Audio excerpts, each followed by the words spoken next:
त्रेता युग का वह समय जब धर्म संकट में था और अधर्म अपने चरम पर। रावण ने माता सीता का हरण कर उन्हें लंका में बंदी बना लिया था। भगवान श्री राम, जिनके लिए धर्म ही जीवन था, अब रावण से युद्ध करने को तैयार थे। लेकिन युद्ध से पहले उन्होंने जो किया वह केवल एक योद्धा का नहीं, बल्कि एक सच्चे भक्त का उदाहरण बन गया। उसी से जन्म हुआ रामेश्वरम ज्योतिर्लिंग का। जब श्री राम लंका पर चढ़ाई करने निकले, माता सीता उनके साथ नहीं थी। वे रावण की लंका में अशोक वाटिका में बंदी थी। राम का मन विचलित था, पर उनका धैर्य अडिग था। वे जानते थे यह युद्ध केवल पत्नी को वापस लाने का नहीं, बल्कि अधर्म के अंत और धर्म की स्थापना का है।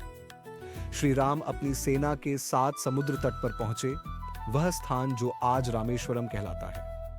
श्री राम ने देखा कि लंका के रास्ते में विशाल समुद्र फैला है। अब उस पार जाने का एक ही उपाय था, समुद्र पर सेतु का निर्माण। पर उससे पहले उन्होंने एक दिव्य निर्णय लिया। लंका पर चढ़ाई से पहले मैं महादेव शिव का पूजन करूंगा। उनकी कृपा और आशीर्वाद के बिना यह धर्म युद्ध अधूरा है।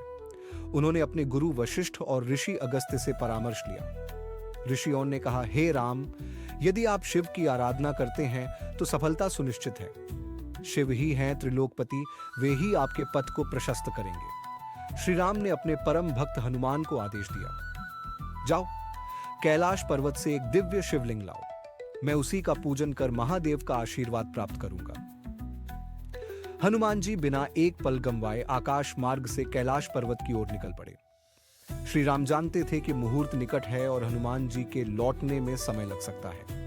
माता सीता उनके साथ नहीं थी, पर उनका स्मरण, उनकी भक्ति हर पल श्री राम के साथ थी। तभी राम ने स्वयं समुद्र के किनारे पवित्र बालू रेत से एक शिवलिंग बनाया। उन्होंने मन ही मन माता सीता का ध्यान करते हुए शिव का आवाहन किया और पूजन आरंभ किया। उनकी प्रार्थना समुद्र की लहरों में गूंज उठी। हे भोलेनाथ, मैं धर्म के लिए युद्ध कर रहा हूं, केवल अपने स्वार्थ के लिए नहीं। आपकी कृपा बिना कोई कार्य सिद्ध नहीं होता। मुझे शक्ति दीजिए और अधर्म का अंत करने का आशीर्वाद दीजिए। इधर जब हनुमान जी कैलाश से लौटे, उनके हाथ में एक अत्यंत भारी और शक्तिशाली शिवलिंग था। पर उन्होंने देखा कि राम ने तो पहले ही पूजन कर लिया है। वे थोड़े खिन्न हुए। प्रभु, मैंने आपकी आज्ञा से शिवलिंग लाया, फिर भी आपने बिना मेरी प्रतीक्षा किए पूजन कर लिया। श्री राम मुस्कुराए और बोले, तुम्हारा लाया शिवलिंग भी पावन है हनुमान।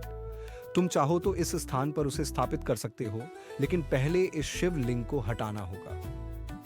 हनुमान जी ने अपनी पूरी शक्ति लगाकर उस मिट्टी के शिवलिंग को हटाने का प्रयास किया, पर वह शिवलिंग अपनी जगह से नहीं हिला। वे समझ गए, यह केवल मिट्टी का नहीं, यह भक्ति, संकल्प और श्रद्धा का शिवलिंग है।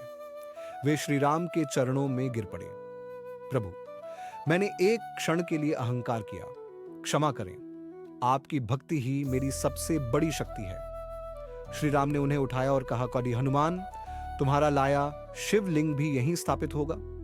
पर यह शिवलिंग जो मैंने सीता के स्मरण और शिव की कृपा के लिए बनाया, वही इस स्थान का मुख्य शिवलिंग होगा। यह स्थान राम के ईश्वर रामेश्वर के नाम से प्रसिद्ध होगा। आज रामेश्वरम में 2 शिवलिंग हैं, रामलिंगम, जिसे श्री राम ने बालू से बनाया और जिसकी उन्होंने स्वयं पूजा की, विश्वलिंगम, जो हनुमान जी कैलाश से लाए। यहां आज भी पहले रामलिंगम की पूजा होती है, फिर विश्वलिंगम की। यह स्थान बताता है कि जब शक्ति और श्रद्धा एक हो जाते हैं तो इतिहास बनता है।